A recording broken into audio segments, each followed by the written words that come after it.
Last video में हम लोग विटनेसेस का टॉपिक डिस्कस कर रहे थे, यानी कि गवाहों के बारे में हम लोग पढ़ रहे थे, जिसमें से हम लोग कुछ स्पेसिफिक सेक्शंस लास्ट वीडियो में कवर कर लिए थे। रिमेनिंग सेक्शंस हम लोग इस वीडियो में कवर करेंगे। तो चलिए समझ लेते हैं लेफ्ट ओवर टॉपिक को भी।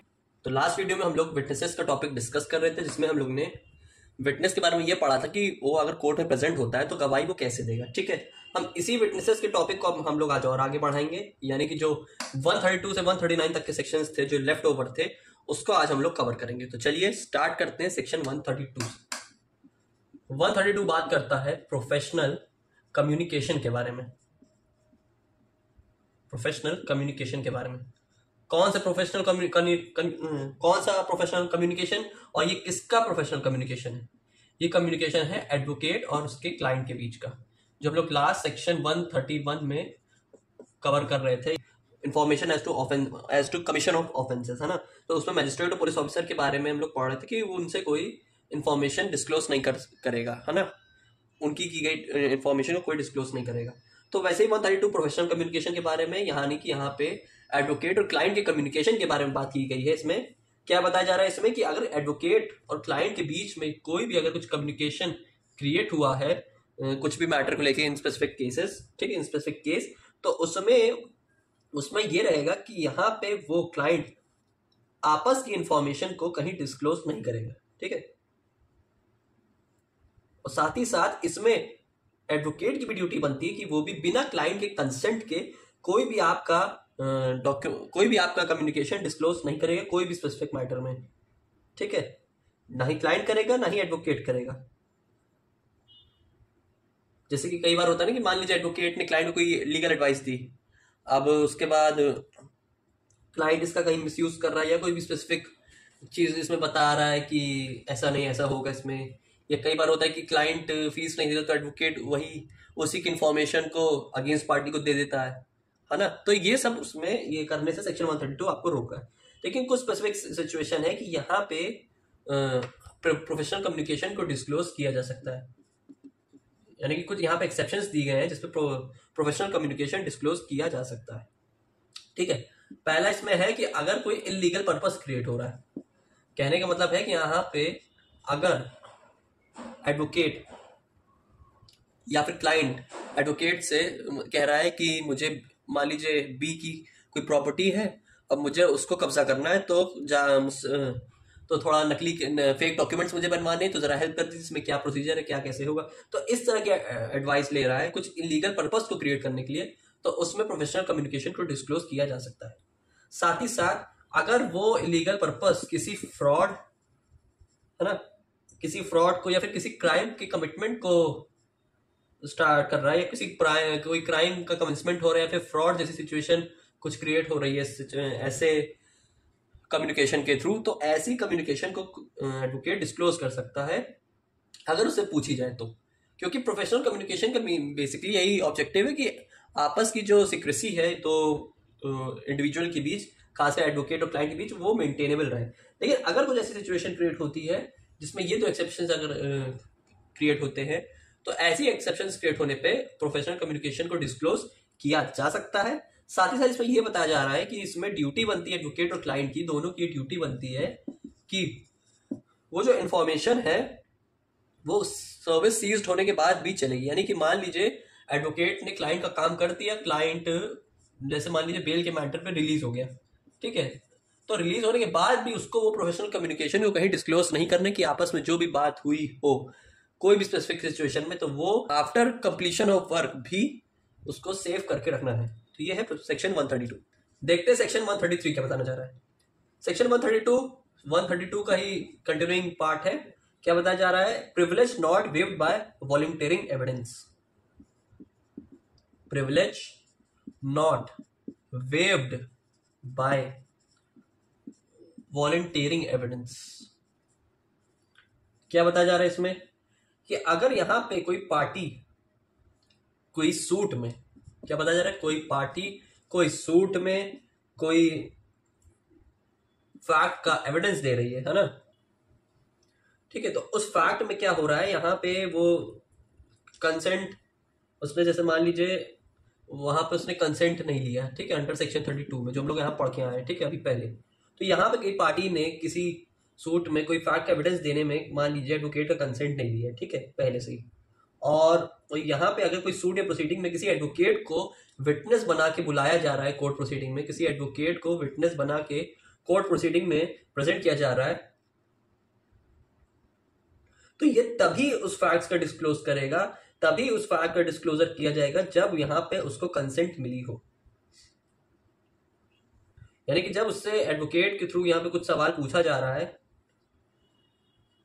तो यहाँ पे उसको यहाँ पे फैक्ट्स को डिस्क्लोज करना पड़ेगा। जैसे मान लीजिए यहाँ पे कोई पार्टी कोई सूट प्रोसीडिंग्स में एडवोकेट कह रहा है कि आप इस फैक्ट्स को प्रेजेंट करना पड़ेगा कोर्ट के सामने, तभी आप क्लैरिफिकेशन दे पाएंगे, तो यहाँ पे उसको यहाँ पे कंसेंट लेनी पड़ेगी, ठीक है। और अगर यहाँ पे उससे नहीं पूछा जा रहा है तो यहाँ पे वो उसके पास लिबर्टी नहीं है उस फैक्ट को डिस्क्लोज करने की। क्या बताया जा रहा है यहाँ पे सेक्शन 134 में? सेक्शन 134 बता रहा है confidential communication with legal adviser. कोई कॉन्फिडेंशियल कम्युनिकेशन हो रहा है लीगल एडवाइजर्स के बीच। वही सेम बात इसमें 133 और 132 से कनेक्टेड इसमें भी बात है कि यहाँ पे वही कोई कॉन्फिडेंशियल कम्युनिकेशन आपस में हुआ है, ठीक है, लीगल एडवाइजर के बीच में, और यहाँ पे उसको किसी फैक्ट को डिस्क्लोज करना है, तो यहाँ पे उसको पहले एडवोकेट से अपनी कंसेंट देनी पड़ेगी, तब जाके उस फैक्ट को डिस्क्लोज करेगा। कब? और अगर यहाँ पे मान लिया जाए अगर उसको अगर गवाह बना के यहाँ पे उसको बुलाया जा रहा है कोर्ट में, विटनेस के फॉर्म में प्रेजेंट करके बुलाया जा रहा है, तब वो यहाँ पे उस कॉन्फिडेंशियल कम्युनिकेशन को डिस्क्लोज कर सकता है उस स्पेसिफिक नेसेसरी ऑर्डर के साथ एविडेंस को प्रेजेंट करने के लिए, ठीक है। लेकिन अगर उसको यहाँ पे उसको विटनेस नहीं बनाया जा रहा है एविडेंस प्रेजेंट करने के लिए, तो वहां पे वो अपना मुंह बंद करके ही बैठे, यहाँ पे वो उसके कॉन्फिडेंशियल कम्युनिकेशन को डिस्क्लोज नहीं करेगा। किसके बारे में बात की जाएगी यहाँ पे? लीगल एडवाइजर्स के बारे में। सब देखिए सारे सेक्शन इंटरकनेक्टेड एक दूसरे को, बस नाम और थोड़े कंसेप्ट चेंज कर दिए। अब यहाँ पे production of title deeds of witness not a party, section 135 जो बात कर रहा है production of title deeds of witness not a party. क्या बता रहा है इसमें? मान लीजिए किसी विटनेस को बुलाया जा रहा है जो यहाँ पे सूट पे प्रेजेंट नहीं था, ठीक है, और उसको यहाँ पे टाइटल डीड्स, जैसे मान लीजिए कोई थर्ड पर्सन है ना, उसको गवाह बना के यहाँ पे टाइटल डीड्स को प्रेजेंट करने को कहा जा रहा है। अब उसके टाइटल डीड प्रेजेंट करने से उसके ऊपर क्रिमिनल चार्ज लग सकता है, उसको ऐसा लग रहा है, तो यहाँ पे उसको पहले राइटिंग में प्रोड्यूस करना पड़ेगा।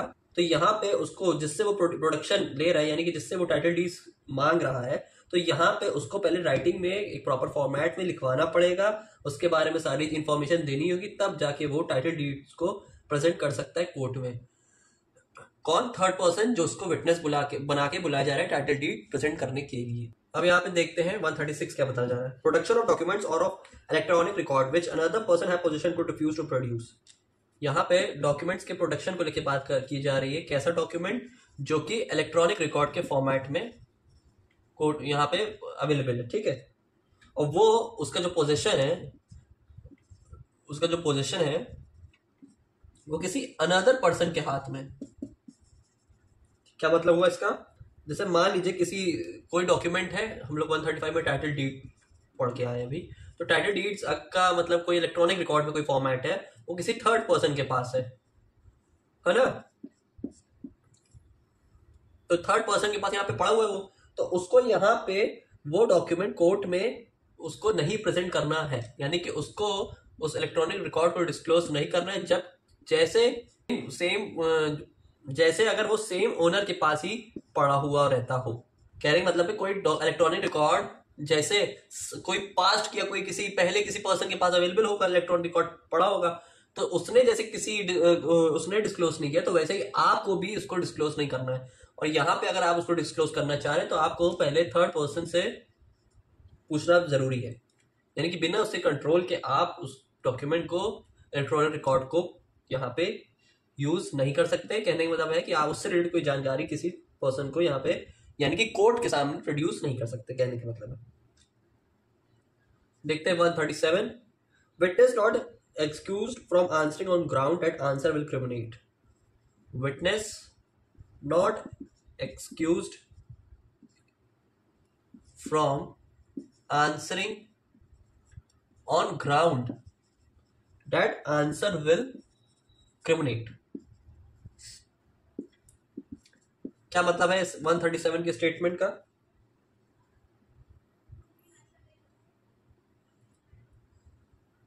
कि विटनेस के ऊपर कोई ऐसा एक्सक्यूज नहीं डाला जा सकता किसी सवाल को पूछते हुए, किसी सवाल का आंसर देते हुए, जो किसी फैक्ट या कोई फैक्ट एंड इशू से रेलिवेंट है कोई सिविल या फिर क्रिमिनल प्रोसीडिंग में, और उसको ऐसा लग रहा है कि अगर वो उसका जवाब दे देता है तो उससे उसके ऊपर क्रिमिनल चार्ज लग सकता है, ठीक है, या फिर वो एक्सपोज हो सकता है या उसके ऊपर पेनल्टी लग सकती है। जैसे मान लीजिए होता है ना कि अगर हम इस पर्सन इस मैटर में अगर हम गवाही दे देंगे तो हम पे शायद होता है ना कि दिमाग में एक मेंटल कैपेबिलिटी क्रिएटर हो जाती है कि हम पे क्रिमिनल चार्ज लग सकता है अगर विटनेस ने यहाँ पे किसी फैक्ट की जानकारी दे दी, ठीक है, कोई फैक्ट उससे जुड़ा, उससे रिलेटेड उसने इन्फॉर्मेशन यहाँ पे गवाह ने दे दी तो उसके ऊपर क्रिमिनल चार्ज लग जाएगा। तो देखिए ऐसा कुछ नहीं होता है, क्रिमिनल चार्ज उसके ऊपर नहीं लगाया जाता है, लेकिन हाँ इसके साथ ही इसमें एक सिचुएशन और क्रिएट हुई है जो सेक्शन में प्रेजेंट है, वो इसमें बताया जा रहा है कि अगर कोई ऐसी सिचुएशन क्रिएट होती है जिसमें विटनेस को किसी ग्राउंड के ऊपर कोई स्पेसिफिक जानकारी अगर देनी है, किसी फैक्ट के बारे में बताना है कोर्ट में, तो उसके ऊपर क्रिमिनल चार्ज तो नहीं लगेगा। लेकिन अगर वो इससे रिलेटेड उसकी झूठी एविडेंस या इससे रिलेटेड कोई झूठी गवाही दे देता है या कुछ ऐसी अगर फॉल्स एविडेंस को प्रेजेंट कर देता है तो उसके लिए उसके ऊपर पेनल्टी लगाई जा सकती है, ठीक है। फॉल्स एविडेंस प्रेजेंट करने पर कोर्ट में तब उसके ऊपर पेनल्टी लग सकती है, लेकिन उसके अलावा उसके ऊपर कोई ऐसी पेनल्टी नहीं लगी, कोई ग्राउंड नहीं क्रिएट होगा उसके ऊपर क्रिमिनल प्रोसीडिंग्स का, ठीक है, कोई उसके ऊपर क्रिमिनल चार्ज नहीं लगाया जाएगा। देखते हैं 138 क्या बताना चाह रहा है।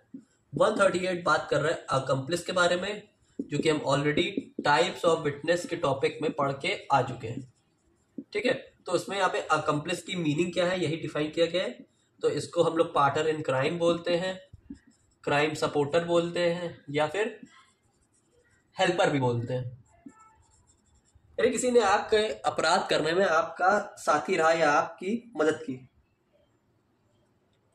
तो इसमें यह बताया जा रहा है कि अगर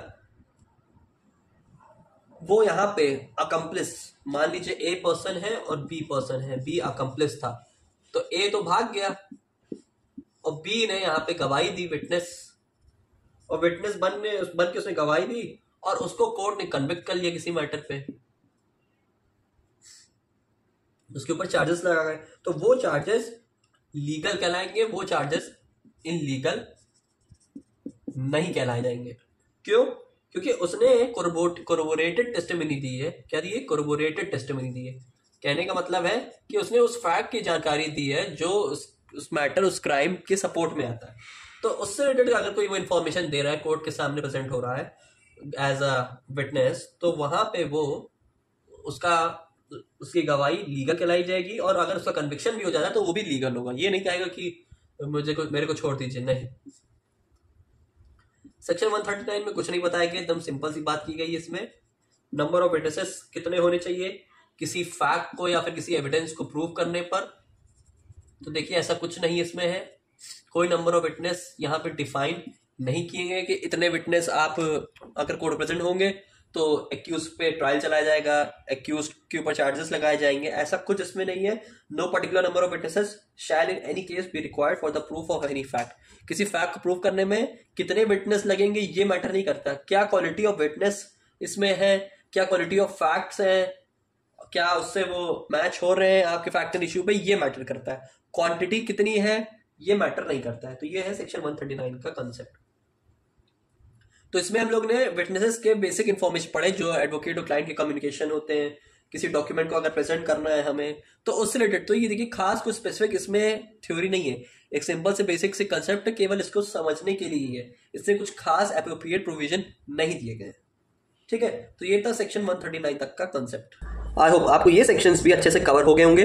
तो इसी के साथ हमारा विटनेसेस का टॉपिक कंप्लीट हो गया।